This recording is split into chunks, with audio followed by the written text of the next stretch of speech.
Ili uweze kufanya biashara ya forex unahitaji vitu vikuu vitatu. Kitu cha kwanza, unahitaji kuwa na maarifa na taarifa sahihi kuhusiana na soko au biashara ya forex. Kitu cha pili, unamhitaji broker ambaye huyu ndio atakaye kuunganisha na soko na kukupa mifumo au platform ambazo utatumia kwa ajili ya kutrade. Alafu tatu, unahitaji kuwa na kianzio au mtaji ambao utatumia kwa ajili ya kuanza kufanya biashara ya forex. Lakini kabla haujaweka mtaji, unahitaji kuanza kufanya majaribio. Hivyo broker anakupa pesa za majaribio au demo account, ambapo utaitumia kwa ajili ya kufanya mazoezi, kufanya majaribio, kujifunza mpaka pale ambapo utakuwa na uelewa wa kutosha na kuhisi kwamba sasa unaweza ukatengeneza faida. Hivyo ndipo tunashauri uweze kuwekeza mtaji wako halisi na kuweza kuanza kufanya biashara ya forex. Hapa kabla ya kuendelea kujifunza na kuzama zaidi katika maarifa ya kina kuhusiana na jinsi ambavyo unaweza kufanya biashara ya forex, ni vema ukafungua account na kuweza kuiona mifumo ya broker ambayo utaitumia kwa ajili ya kufanya biashara ya forex. Ili kuweza kufungua account, kuna video ambayo ipo nimeiandaa. Cheki hiyo video, itakupa mwongozo jinsi gani ambavyo unaweza kufungua account na kuweza kuaccess mifumo ya broker. Baada ya hapo utaendelea na hatua inayofuata ili tuweze kuzama pamoja sasa katika maarifa, kuona namna gani ambavyo unaweza kujifunza kuhusiana na hii biashara adhimu, biashara ya forex. Utaenda kujifunza kuhusiana na currency pair. Utagundua kwamba tunapofanya biashara ya forex, biashara inahusisha jozi za sarafu, yani sarafu mbili. Maana ya kwamba moja inakuwa kama bidhaa, nyingine inakuwa ni kama fedha ya kununua fedha nyingine. Yani kama unataka kubadilisha, labda kupata kwa mfano dola ya Marekani, inabidi uwe na pesa nyingine. Inaweza kuwa ni fedha ya Tanzania au inaweza kuwa ni fedha kutoka taifa lingine. Ukiangalia utagundua kwamba hapa kuna jozi mbili za pair, ambapo kuna pound ya Uingereza au GBP, Great Britain Pound, pamoja na United States Dollar au USD. Ikiandikwa 1.34, maana yake pound moja ni sawa na dola za Kimarekani 1.34. Na jinsi ambavyo hivi zinaandikwa, ile inayoandikwa mwanzo au GBP inaitwa base currency, wakati ile inayofuata inaitwa quote currency. Hivyo ndivyo ambavyo jozi zinaandikwa katika mfumo wa kimataifa ambao unakubalika. Ziko fedha kuu au sarafu kuu katika biashara ya forex. Hizi miongoni mwa fedha au sarafu kuu ambazo zina mzunguko mkubwa sana katika soko na biashara nzima ya forex. Utagundua kuna alama za hizi fedha au kuna maneno ambayo haya maneno yana herufi tatu. Zile mbili za kwanza zinawasilisha nchi, alafu ile nyingine inawasilisha jina la ile fedha. Kwa mfano ukikuta imeandikwa AUD au AUD, maana yake ni Australian Dollar, ambapo nickname inaitwa Aussie. Lakini ukikuta CAD au CAD, hiyo ni Canadian Dollar, ambayo nickname inaitwa Loonie.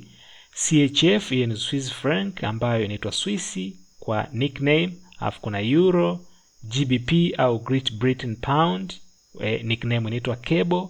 Kuna JPY ambayo ni Japanese Yen. Kuna NZD au New Zealand Dollar, nickname inaitwa Kiwi, pamoja na USD au United States Dollar. Hizi ni fedha kuu katika mzunguko wa biashara ya forex. Ziko na zingine nyingi, lakini hizi ndizo ambazo zilizo kuu. Lakini kuna hizi jozi za sarafu ambazo ndizo ambazo zinaongoza katika biashara ya forex. Kuna Euro USD, kuna Pound USD, kuna USD JPY, kuna USD CHF au Dollar Franc, na kuna USD CAD na AUD. Hapa tutaenda kujifunza kuhusiana na misamiati mbalimbali ambayo inatumika katika biashara ya forex. Kwa mfano bid ask spread. Neno bid ni rate ambayo unaweza ukauza, ni rate ambayo unaweza ukauza. Lakini ask ni rate ambayo unaweza ukanunua jozi za pair. na spread ni tofauti kati ya ile bei ya kuuzia na bei ya kununulia. Msamiati mwingine ambao unatumika katika biashara forex ni bullish na bearish. Neno bullish linatokana na neno bull na bearish linatokana na neno bear. Haya ni maneno ambayo huwa yanatumika kuashiria thamani za fedha. Neno bullish linatumika pale ambapo thamani ya fedha inaongezeka, wakati bearish linatumika pale ambapo thamani ya fedha inashuka. Msamiati mwingine ni long na short. Katika forex ukisikia long maana yake buy au nunua, na ukisikia short maana yake sell au uza. Katika biashara forex kama ambavyo tulisema awali, aidha ukiuza au ukinunua, katika hizo namna zote unaweza kutengeneza faida. Nyingine ni lot size. Lot size ni kipimo. Kwa mfano, unaponunua bidhaa, mathalan unanunua sukari inapimwa kwa kilo au tani. Lakini lot size ndio kipimo ambacho tunatumia katika biashara ya forex. Kuna lot size aina tofauti. Kuna standard lot size ambayo yenyewe inakuwa inajumuisha units 100,000. Kuna mini lot ambayo inakuwa inajumuisha units 10,000 pamoja na micro lot ambayo yenyewe inajumuisha units 1000. Tunaenda kuangalia sasa pip ni nini. Kitu kingine, msamiati mwingine ambao unatumika kwenye biashara ya forex. Pip ni lile ongezeko la thamani ya fedha. Kwa mfano, kama euro USD imepanda thamani kutoka 1.155 mpaka 1.1551, ile moja ambayo ndio ongezeko ndio inaitwa pip. Kwa pip ni desimali ya mwisho, na hiki ndicho kipimo aidha cha faida au hasara katika biashara ya forex. Tunakwenda sasa kuangalia aina za order. Kuna aina kuu mbili za order. Kuna market order au wengine wanaita market execution. Hapa kwenye market execution au market order kuna aina mbili za order, ambapo aidha utabuy au utasell. Lakini kuna aina nyingine ambayo ni pending order. Pending order ina aina 4 za order, ambapo kuna buy limit, buy stop, sell limit na sell stop.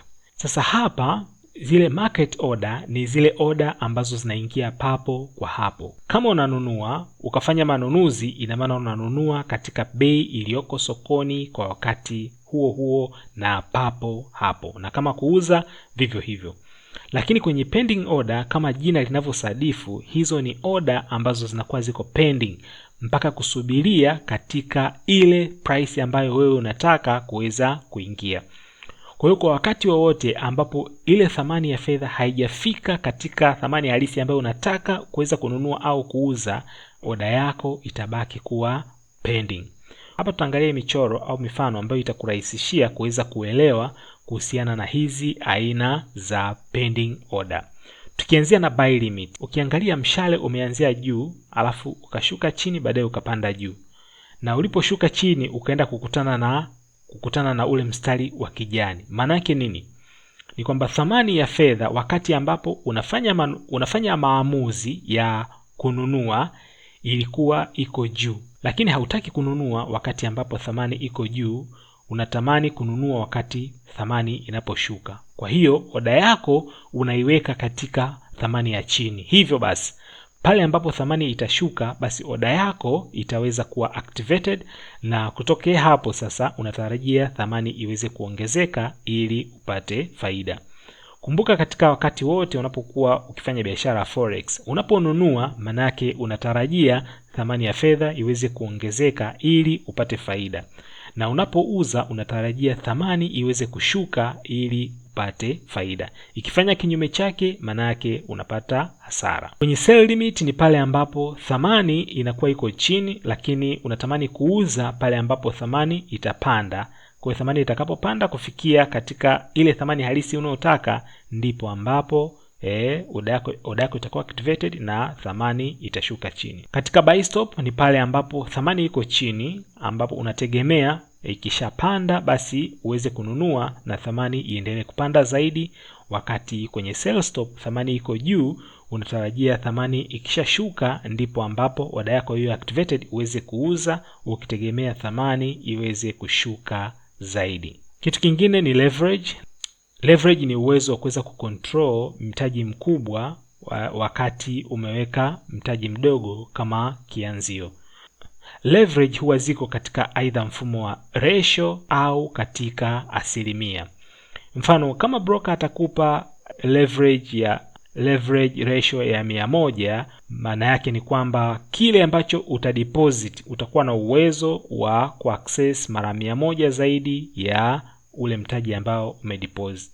Hiyo ndiyo nguvu ya leverage ambayo inaweza kukusaidia kutengeneza faida. Lakini leverage ukitumia vibaya bila kuzingatia na kulinda hatari za kifedha, inaweza kusababisha ukapoteza mtaji wako wote ambao umedeposit.